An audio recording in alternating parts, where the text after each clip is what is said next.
I ask you, I beg you, cherish your Archbishop, respect your Archbishop, pray for your Archbishop, and love your Archbishop, because he is God's gift to you as your Episcopus, the one who watches over this beautiful caravan of God with all different ways of witnessing to the love of Jesus that has been poured into our hearts.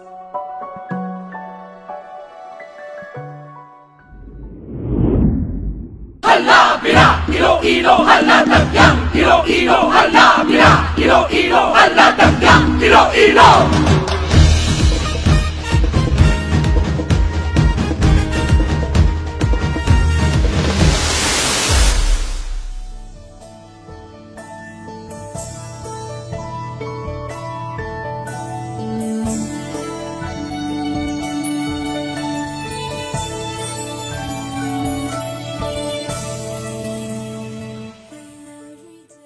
Domine, to omnia sis, to coniusius quia amo te.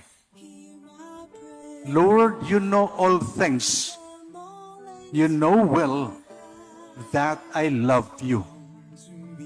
As Bishop Dodong, may these words of Peter remind you that you are the servant of the Lord and not the Lord Archbishop. As you begin your ministry here at the local church of Jaro, I pray that like Peter, your ministry will reveal the lordship of the risen Christ.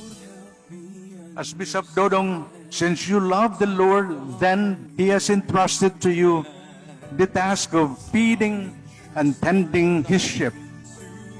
He has placed you here not because you are a deserving son of Jaro, certainly most suitable for the ministry, but simply because the Lord has chosen you to be the vicar of His love, especially to the last, the least, and the lost.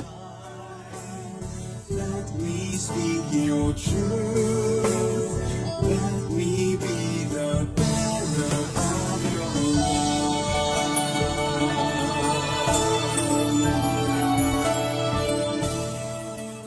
Today I bless this intense love that has constantly engaged my yearnings and strugglings, my hesitations and convictions, my goings and comings. All goes back to this love that has been given first. If love makes the world go round, only in the recognition of His merciful love that my existence goes around and back and spins wherever He directs it to go. They say we become our best version not so much due to degrees at the academe, but the degrees of love from the people you encounter in the journey.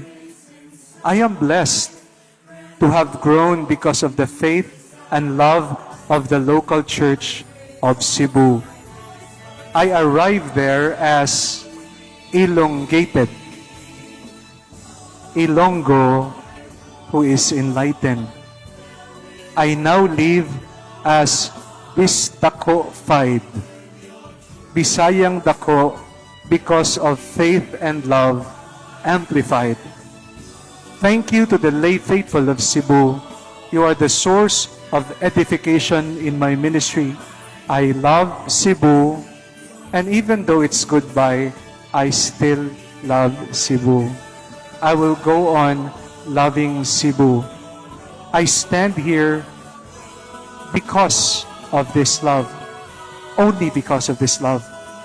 The conviction is also my passion that in all my wretchedness and weaknesses, I may till the end testify to this amazing love that according to Dante moves the sun and the stars.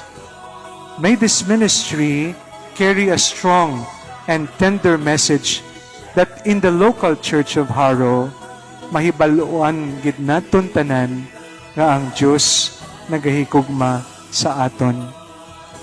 As I take canonical possession of our local church, I offer to you my heart.